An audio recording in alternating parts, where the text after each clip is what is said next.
everybody? High Flyers Tag Team. Back here with another video again today. On today's video, I'm here with the highly anticipated 2 of the 6-inch GvK figures. The Kong with the battle axe, currently the only 6-inch Kong that's out, and the 6-inch Godzilla.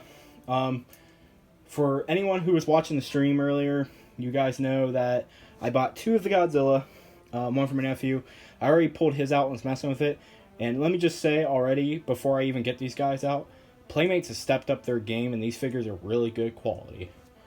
So, without further ado, well, let's begin.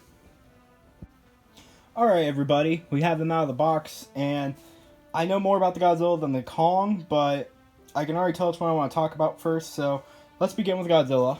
So, as you guys can see, this is the Heat Ray Godzilla. I'm going to put Kong back a little bit. Maybe. Oops.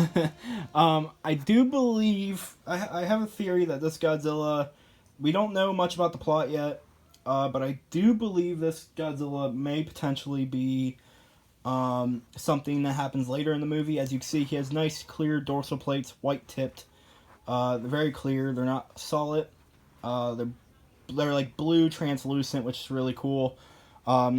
The detailing looks really cool. We go down the spikes. Once we get to about here, this spike is the last one, if you guys can see. And from there down, it's just painted. The tail has a really nice curved effect going on. It makes it very unique from some other Godzilla figures, which is really cool. As you can see, the chest is nice and gnarly. You know what? Let me move the camera to get better lighting. The chest has a really nice rib effect going on. Although his ribs look a little weird, maybe? Am I the one seeing that weird? I feel like his ribs would be a little bit more to the left. But for a toy, this guy has some pretty good detail for a little 6-inch one. The face actually has some paint on it. The tongue being painted pink, the teeth being solid painted. I don't necessarily blame them, but...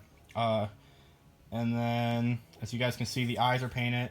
They're not derpy, nothing's wrong with them. Mine came out perfectly. Looking at this guy, his arms can rotate, as you guys can see right here. His neck can rotate, hold on, hold on. Okay, so the neck can rotate a bit, but it's like really stiff, and I'm really nervous it's not supposed to rotate too much. There's definitely a point of articulation there. You guys can see the seam where it turns stuff, but it's making some really weird sounds, and I don't feel comfortable turning it, so I'm not going to. You'll see that with the ankles later. The mouth can actually open and close, which is a really nice detail. That's something cool of them to add in. Legs can go up and down. It has a unique stance where one leg's supposed to go before the other. You can tell this is definitely an original mold. As I was saying, the ankles can turn a little bit, but I don't know if there's something blocking it from trying to look at it or what's wrong with it. The ankles don't turn much, so I don't know if they're not supposed to turn or what, but again, they also have a seam there. So I really don't know why they wouldn't be able to. And then the last point of articulation is here on the tail. I'm trying to do it. The tail, I'm going to actually put the camera back up, set it back up so you guys can see this. The tail can go like this. You can move it in all sorts of different directions, if you guys can see. It's really cool. You can spin it. You can go like... There's so many different ways you can move it, and I think that's pretty cool. The tail has a lot of articulation to it. You know, it's on like a ball joint, and that's really cool. Godzilla does come with an atomic breath piece, as you guys can see right here. Godzilla comes with an atomic breath piece, as you can see right here. There's a little blue spot thing right here. If you guys, I don't know if you guys saw in the mouth, but there's a hole up in the mouth where you can shove the beam up into it and fit it up there. You have to sit in a certain way, and the beam actually sticks in the mouth pretty well from what I've noticed. If you put it in right, it should stick in pretty well. I think I stuck mine in a little off. That's why it's kind of horizontal. But the beam itself is pretty cool. It's a nice translucent blue. It looks really pretty. You guys can see from the front there's like a weird... My review cut off, I'm sorry, but you guys can see there's a weird little suction cup looking thing. I don't know if this was in the review either, but this is made out of rubber, the atomic breath, so it's perfect for kids. They aren't going to get hurt on it. It's not like it's a NECA or SH Monster, it's atomic breath piece, so your kids will not get hurt any parents watching this review, your kids, this is great for kids. You know, this is made for 4-year-olds and up. People kind of are giving it 2 hour time. I think it's actually pretty good for a $10 toy made for kids. I'm actually very impressed. And that goes over that. Let me try to get the battle damage on him, which, by the way, let me tell you, once you get the battle damage on, I've heard a lot of complaints about it being really hard to get off. From what I've seen with my nephews, the battle damage seems like it's kind of hard to get off. So, but it's really hard to get on too. So, let me stop the recording real quick, try to get that on. So here you guys can see the figure with the battle damage cover on. I didn't show it. I probably should have. Here, I'll grab Kong's real quick. So this is kind of what the battle damage would look like. It's rubber as well. As you guys can see, it is noticeable, but it's not something I don't believe will easily come off. I have it. You can get it really tight in there. There's a little, if you guys can see, there's a little spot right there. You could probably take a pin or a small knife or something and get it out with. But all in all, it does seem like it'd be really hard to get out. So you shouldn't have to worry too much about your kids getting out and doing it. And it's not the worst thing in the world. It's a little bit distracting, but that's it. I mean, it's not horrible. I should have showed it off more, but whenever you take it off, there's a spot up here and a spot down here, and the rubber piece has a spot where you can plug it in at, and that's what really makes it tight. You can like plug it in there. It's really tight. So like I'm saying, overall though, I do really like this guy. This is a great figure, I think, actually. For Playmates really stepped up their game with this one. And the best part is, from what I can tell, I haven't got much experience with Kong yet, but the little I've messed with him, this guy doesn't have anything on the Kong. And if this guy is this good in my opinion, I can't wait to do the Kong. So, it's time to get back to the Kong, guys. It's time to get on to the Kong, and I'm actually really excited to talk about this one. Alright guys, so on to the Kong. So the Kong, like I was saying beforehand, the Kong is really good. I was really surprised. I didn't think he'd be better. He has a ton of articulation. So as you guys can see, you can turn the head. You can't turn it up and down really like you could with the other Kong, but it can turn 360. The shoulders can move like that. You can spin them. They're on a joint. So you can move them up and down and spin them, which is really cool. The elbows can go up and down, if you guys can see. And then you can spin at the elbows too. So how many points of articulation is that? You guys can count. The wrist can turn, which is really good. Same with the other arm. You know, it has all these crazy points of articulation. You can get a really lot of cool poses with this guy.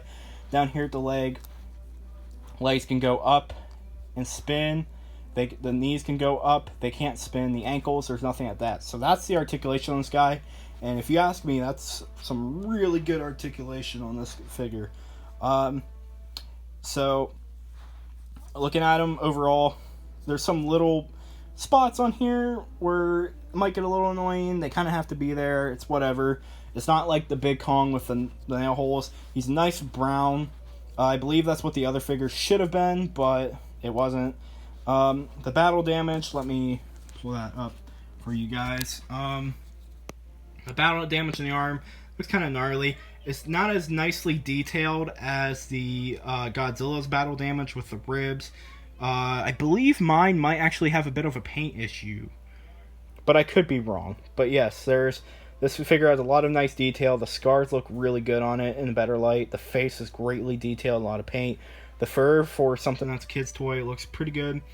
Like, it's because fur is really hard to make overall. You know, it all looks pretty good. And we're going to grab his axe. So here we see his battle axe, which looks really cool. I assume this is a bone from that down piece. It looks like a bone that was ripped off. Maybe it was Kamazot's bone or something. And it looks like it was wrapped up in something too. It looked like it was shoved in this bone and wrapped. Most likely wasn't made by Kong, but not impossible. I will warn you, this one is a little bit sharpish. A little bit. But, like, it's still also kind of rubber as well, I think. It's like a really soft plastic, but it is a little hard. Comparing it to a dorsal plates, I'm not sure which dorsal plate it would be if it was one. It looks like it could match up with a few of these potentially, mostly that one right. So as you guys can see, I got the battle axe in hand. It wasn't too hard. The fingers are kind of made of like a soft plastic rubberish too. I keep saying rubber. I probably don't know my materials, and someone's going to call me an idiot in the comments. It just kind of feels like soft rubber, but it fits in really nicely. You can kind of adjust it a bit, but it shouldn't fall out, I don't believe. I feel like over time this hand will get loose and the axe won't hang in as well, but with how soft it is, it's probably something that you could easily fix with a hair dryer.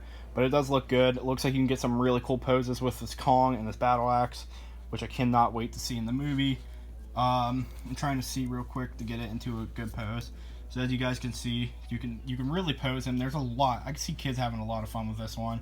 If you're interested in these for your kids, this figure would definitely be a great one for kids to get. I'm trying to see if I can real quick. Oh, I have the arm turned up all the way actually.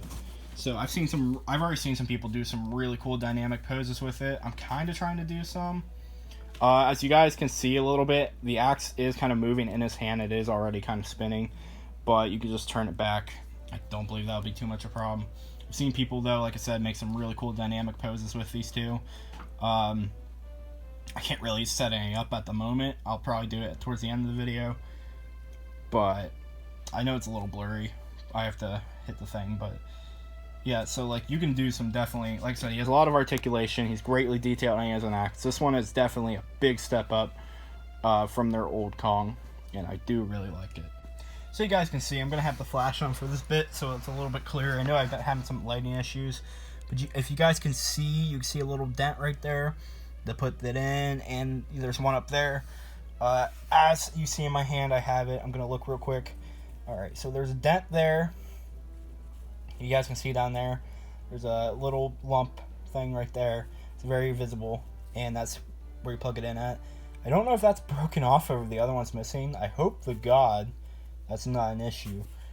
But as you can see, you just gotta plug them in the correct spots. So I have it down there. I'm trying to push it in.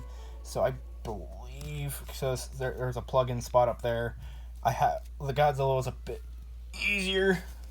I'm trying to do this all on camera, and I'm pushing it all in now. And I believe I got it in for the most part. I'm gonna pull the arm out. You can see some of it's still sticking out. Alright. I think I got it all pushed in as best as I can. Question mark. I'm trying to look. I do not know which spot you use to pull it out of. Maybe that's it, right? Yeah, that looks like it. This looks like the area where you would take a pin or your fingernail or something to pull out and get the battle damage back out. But it does seem also very tightly compact, but I think the Godzillas did it way better. So as you guys can see, I tried to get a dynamic pose with these guys. God.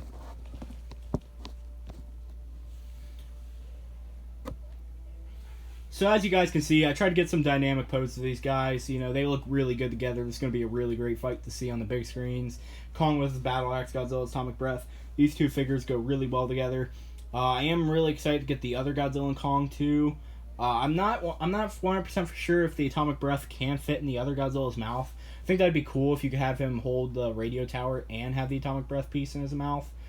These two do go really well together. The one on the left having some really cool articulation that was really surprising, and obviously Godzilla, just being Godzilla. I'm gonna show these off real quick too. This is the Kong box because I'm going to grab the Godzilla box too. I damaged the Godzilla box quite a bit. Kong box still in really good shape though. As you guys can see right here, there's a bunch of images for you guys to read. I'm going to actually pull it up right here. You guys can read. Feel the mighty strength of the Kong as he enters the ultimate battle royale against Godzilla with bone-crushing primal strength, and a legendary new weapon fit for a king. And then the plot synopsis we've seen 1,000 times. Here's all the figures. Godzilla with a heat ray, what we got tonight. That Kong, I don't know why is not in the wave 1, but he just doesn't have an axe, but it looks like he could fit the axe still. Skullcrawler, which I'm really excited to get, especially after getting these guys. I bet Skullcrawler is going to be amazing. Nozuki, which, by the way, seen in person, let me see if I can turn up the brightness. You can see his mouth. It's weird. It's really interesting to see in person, the mouth. I'm interested in how that figure's going to be. But, it's really hard to get a good look, but that mouth is really interesting. Then the Radio Tower Godzilla, which I am excited to get as well. I definitely think the Heat Ray Godzilla is a power-up he's going to get in the movie. Mizuki's pretty interesting. Then you can see a great promotional image of the prototype, which I think the actual figure that came out looks really good as well. Here's a Godzilla box. Let's see. Harness the awesome power of Godzilla's thunderous roar and devastating tail swipe as the king of the monsters battles Kong to settle an ancient rivalry. I do notice tail is going to be used a lot in the movie. Same stuff for the most part. Difference being Kong right there. Mizuki's still looking quite fine. If you guys can get a good look, I wish I could give you guys a good look. Yeah, this box out hurt a little bit. I'm going to tell you guys right now, the Godzilla, any parents or whatever, it's going to be really hard to get the Godzilla out of the box without damaging it. The Godzilla is really tightly packaged. I don't know why, but he is. He's super tightly packaged. So, as you guys can see, I damaged this box a bit, which kind of sucks. But, yeah, they really make sure you ain't getting that nothing's happening to him. So, let's do some size comparisons before we end this. So, as you guys can see, here's some size comparisons. Kong, I have him standing next to his Skull Island counterpart from the Playmates line. So you can see the old Playmates figures looked quite a bit taller. Could be because I might have his knees bit a little bit or something. But these ones are definitely more in the 5-inch line than the 6-inch. And then, let me move Kong to the side real quick. You can see him next to the Godzilla. He's still quite a bit bigger. But, as you see, I have my Godzilla 2021 next to my Burning Godzilla 2019 SH Monster Arts. Another great figure. And they're about the same size, with Burning Godzilla and the 6-inch line being a little bit taller. And as you can see behind them, I have the 12-inch, 11-inch, I'm not sure what inch it is, Godzilla Playmates the Giant Godzilla that is blue, which is really weird, because we're getting a blue Godzilla, a black Godzilla, and like a gray one. I don't know why that is, but here you guys go. If you guys want a good size comparison, if you own the SH Monster Arts 2019, any variant, the Playmates Kong, or the big Godzilla, here's a pretty good size comparison, I feel like, for y'all. So, even though these are toys made for kids who are 4 years old or older, for even collectors or stop motion people, I can highly recommend these guys. This Kong would be really good. I bet some people who are really good at stop motion can make some really cool animations with him. He's very flexible. Godzilla doesn't have as much articulation, but he's still really cool, and I think he is a pretty good comparison or like representation of 2021 design. And he's a completely original mold from the looks of it. Doesn't look like they took any inspiration from any other molds at all, which I really am liking. Even the big one looks like it's its own mold. A lot of people want to say they copy, but I mean, like, you can only take so much, from the same design without it looking too much. For anyone asking when these will be out and stuff, all over, my state just happened to have them today. There was a lot of them too. If you are looking to get them, what I did all day was put in different zip codes or different cities and states and did the other options thing. I ended up finding that these guys were at a Walmart pretty close to me. This one, there was also a big Godzilla and a big Kong, which I do have. I'm just not getting them out right now. So if you guys do want to get these two look like they're going to be out about everywhere soon. Some places already do also have the Skullcrawler and the other Godzilla, which as soon as I get, as always, I will make a video on those guys as too. But for now, I just have these two. Like I said, that's how I found them. I recommend just switching up your city and state code, or like all sorts of stuff. Just check all the Walmarts around you with all this different links and stuff. And that's probably the best way you'll be able to find them. That's how I got lucky and found mine. Playmates has officially said within the next week or so they should be at all Walmarts. Hope you guys enjoyed, though. As always, I do highly recommend these guys, and hope you guys all had a great day. Thank you all for watching as always, and as always, peace out and bye-bye.